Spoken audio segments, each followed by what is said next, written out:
ഈ അക്രമത്തിൻ്റെ വാർത്തകൾ പ്രചരിച്ച ഉടൻ തന്നെ പാകിസ്ഥാൻ ആശങ്ക രേഖപ്പെടുത്തുകയും ഈ അക്രമത്തിൽ പാകിസ്ഥാന് പങ്കില്ല എന്ന് പതിവ് പോലെ പറയുകയും ചെയ്തു.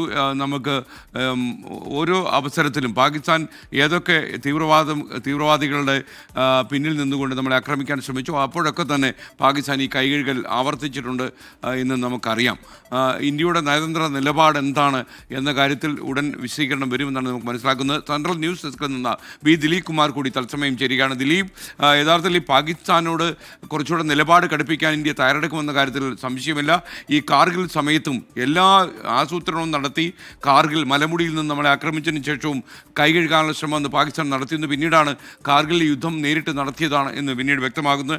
അതേപോലെ ഇതൊരു ഒളിപ്പോർ യുദ്ധമാണ് നമുക്ക് അറിയാം. ഇന്ത്യയുടെ നിഷ്പക്ഷമായ നിലപാടിൽ ഇന്ത്യ കാർക്കശ്യം വരുത്തുമെന്ന കാര്യത്തിൽ സംശയമില്ല. നമുക്ക് ലഭിക്കുന്ന കൂടുതൽ വിവരങ്ങൾ എന്തൊക്കെയാണ്? SKN കേന്ദ്ര സർക്കാർ ഇന്ത്യ ഇനി എന്ത് നിലപാടാണ് കൈക്കൊള്ളാൻ പോകുന്നത്? അതിലേറ്റവും പ്രധാനപ്പെട്ടതായിരുന്നു അല്പസമയം മുമ്പ് സമാപിച്ച സുരക്ഷാ കാര്യങ്ങൾക്കുള്ള കേന്ദ്രമന്ത്രിസഭാ സമിതി യോഗം. ഈ യോഗമാണ് നിർണായക തീരുമാനങ്ങൾ കൈക്കൊള്ളുക. പാകിസ്ഥാന്റെ കാര്യത്തിൽ മൃദു സമീപനം വേണ്ട എന്ന നിലപാട് വളരെ ശക്തമാണ്. അതുകൊണ്ട് തന്നെ പാകിസ്ഥാനെതിരെ നയതന്ത്ര ബന്ധം വിച്ഛേദിക്കുന്നത് അടക്കമുള്ള കാര്യങ്ങളിലേക്ക് കടക്കണം എന്ന ആവശ്യവും ഉണ്ടായിരുന്നു. അങ്ങനെ ഇതുമായി ബന്ധപ്പെട്ടുള്ള എല്ലാ വരായികകളും ഈ സുരക്ഷാ കാര്യങ്ങൾക്കുള്ള കേന്ദ്രമന്ത്രിസഭാ യോഗം ചർച്ച ചെയ്തിട്ടുണ്ട്. സുരക്ഷാ കാര്യങ്ങൾക്കുള്ള കേന്ദ്രമന്ത്രിസഭാ സമിതി യോഗത്തിൽ അംഗങ്ങൾ വളരെ കുറവാണ്. അതിൽ പ്രധാനമന്ത്രി നരേന്ദ്രമോദിയാണ് ആ സമിതിയുടെ അധ്യക്ഷൻ. കേന്ദ്ര ആഭ്യന്തരമന്ത്രി അമിത്ഷാ, പ്രതിരോധ മന്ത്രി രാജ്നാഥ് സിംഗ്, വിദേശകാര്യമന്ത്രി S ജയശങ്കർ, ധനമന്ത്രി നിർമ്മല സീതാരാമൻ എന്നിവർ മാത്രമാണ് ഈ സമിതിയിലെ അംഗങ്ങളായിട്ടുള്ളത്. ഇത് കൂടാതെ ദേശീയ സുരക്ഷാ ഉപദേഷ്ടാവ് അജിത് ഡോവൽ, കേന്ദ്ര ക്യാബിനറ്റ് സെക്രട്ടറി TV സോമനാഥൻ, കേന്ദ്ര വിദേശകാര്യ സെക്രട്ടറി വിക്രം മിസ്ത്രി എന്നിവരും ഈ യോഗത്തിൽ പങ്കെടുത്തിട്ടുണ്ട്.